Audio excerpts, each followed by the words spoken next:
Para el técnico de servicio bastará determinar la presión normal de funcionamiento según el destino de la instalación y refrigerante con el que funciona la máquina. Una vez determinada, instalaremos una válvula de intervención rápida, bien en el tubo de servicio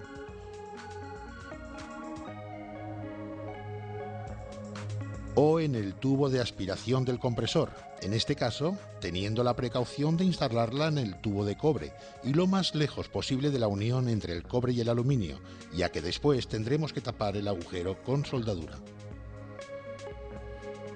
Nos podremos encontrar presión más baja de lo normal o presión más alta de lo normal. Con la presión más alta de lo normal, en este tipo de instalación, el único componente que la puede originar es el compresor.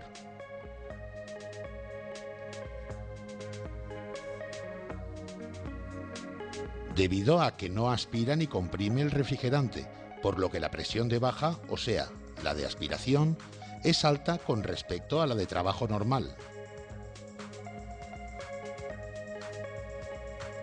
Otra medida que estará alterada junto con la presión de baja será el consumo eléctrico, que lo encontraremos más bajo de la intensidad nominal que tiene el compresor, ya que el motor eléctrico funciona pero no hay trabajo de compresión.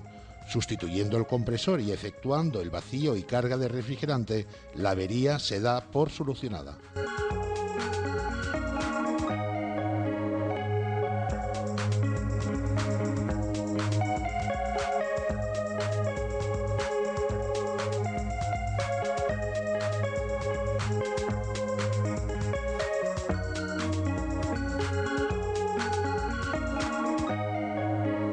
Con la presión detectada más baja de lo normal, pasaremos a parar la instalación de la red y pueden darse tres situaciones: que el manómetro de baja recupere presión, que no recupere presión o que recupere presión pasados unos minutos.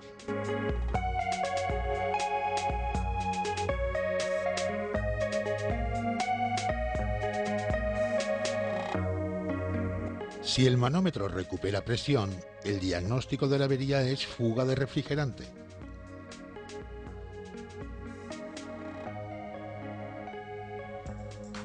Procederemos a recargar la instalación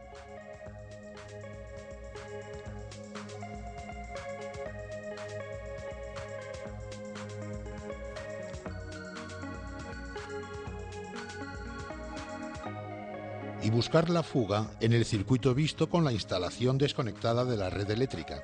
Pueden suceder dos situaciones: que se encuentre la fuga, en tal caso procederemos a repararla, y que no se encuentre la fuga, en tal caso habrá que presurizar por zonas la instalación y de esta forma encontraremos la fuga. Prestar atención en el circuito perimétrico, puesto que alberga el mayor porcentaje de fugas. En tal caso, lo someteremos a presión y controlaremos que la mantenga.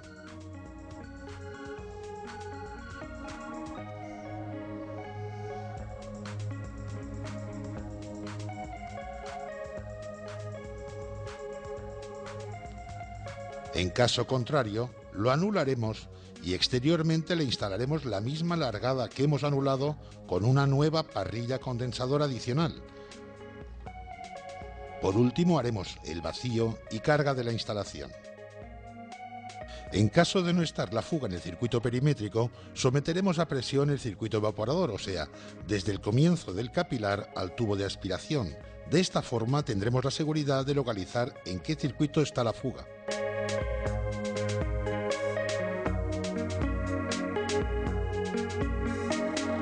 Si el manómetro no recupera presión, habrá que sospechar de un tapón total de suciedad a la salida del filtro secador.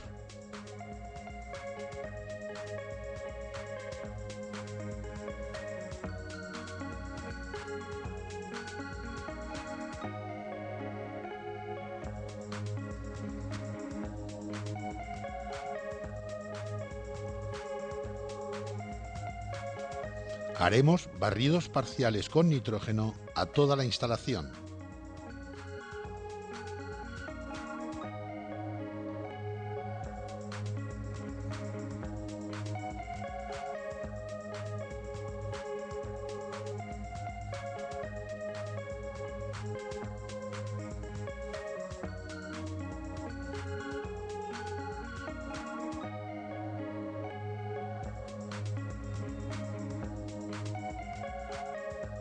Cambiaremos el filtro deshidratador y por último haremos el vacío y carga de refrigerante definitiva.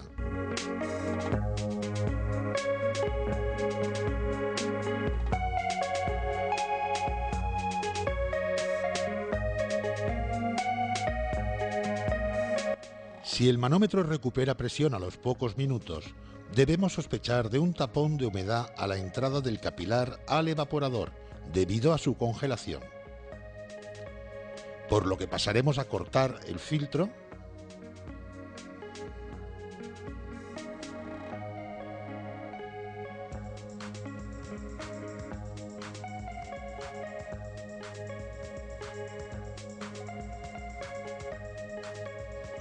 haremos barridos de nitrógeno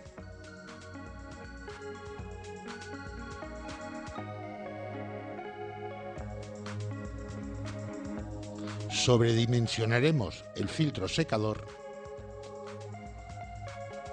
También instalaremos un filtro secador en la aspiración del compresor y haremos el vacío a la instalación, a ser posible calentando la instalación con el fin de ayudar a la evaporación de la humedad.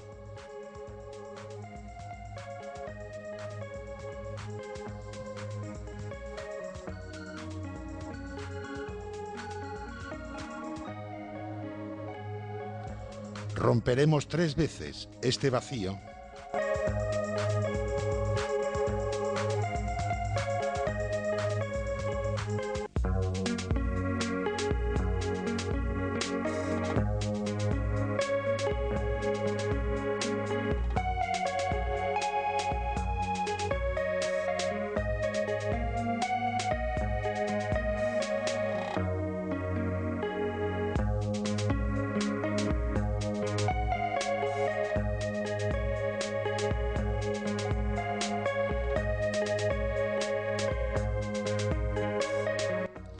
Por último, haremos el vacío y carga de refrigerante definitiva.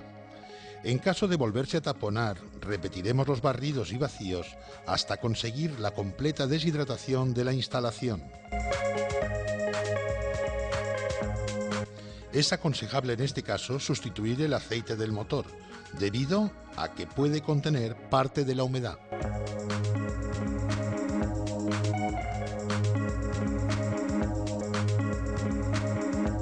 Las diferentes temperaturas que encontraremos a lo largo de un condensador estático nos pueden ser de gran ayuda para la detección de averías. Cuando la instalación funciona correctamente, estas serán que el primer codo del condensador estará más caliente que el resto de codos por estar cediendo el calor de compresión. Los codos siguientes hasta el último deben estar más calientes pero a temperatura constante. El líquido al final del condensador solo se presenta en muy pequeña cantidad, la justa para formar una débil acumulación delante del tubo capilar. Ahora bien, si el primer codo está más caliente de lo normal y los codos siguientes están a temperatura constante, pero también más elevada que la normal, y los últimos codos están a una temperatura más baja, incluso disminuyendo al final del condensador, ello nos revela la presencia de líquido en el condensador, lo que no es normal en una instalación con tubo capilar. Con estos síntomas, si el evaporador está enteramente escarchado, es que tenemos exceso de refrigerante. Si extrayendo refrigerante el evaporador deja de estar totalmente escarchado, queda demostrado que el tubo capilar es demasiado resistente, habrá que acortarlo. Esta diferencia de temperaturas en los codos del condensador la ha originado el tener parte del condensador ocupado por líquido, reduciendo su superficie y dando lugar al aumento de la presión en alta, así como a la temperatura de condensación. Los últimos tubos del condensador los hemos encontrado a temperatura más baja porque están ocupados por refrigerante en estado líquido y no se realiza ningún cambio de estado, sino un subenfriamiento del líquido con respecto a la temperatura de condensación. Ahora bien, si el primer codo está mucho más caliente de lo normal y en el resto de codos baja la temperatura bruscamente, esto indica que existen incondensables en la instalación. Realizando un barrido a la instalación, procederemos a realizar el vacío y carga de refrigerante oportuno. Por último, si el primer codo no está bastante caliente y los demás codos tienen una temperatura constante, pero demasiado baja, y el evaporador hiela parcialmente o mal, es señal de una falta de refrigerante o de un capilar poco resistente. Tendríamos que aumentar su longitud.